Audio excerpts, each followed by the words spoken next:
Қазіргі таңда журналистика саласына қызығатын жастардың қарасы өте көп. Бірақ бір өкініштісі, журналистиканы мадақтайтын, журналистиканы қарайтын халықтың қарасы аз.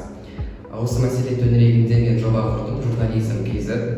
Бұл жоба журналистикаға қызығатын жастардың басын бірігуімен және журналистиканың Қазақстанда дамуымен ерекшеленеді. Журналистика халық пен биліктің арасындағы алтын көпір, ақпаратты саралап, тексеріп, халыққа тарататында маман иесі. Жасанды интеллект бақ өкілдерінің орнын басуды көздеп отыр. Журналистикаға қызығатын жасөспірімдердің күні де болмақ. Менің идеямның мақсаты журналистикаға қызығатын, сол салаға барғысы келетін жастарды қолдау.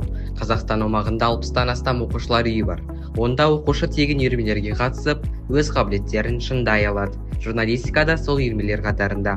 Журналистика үйірмесінің оқушыларының басын қосып, жақсы контент шығарып, журналистиканың абыройын көкке көтеру менің мақсатым.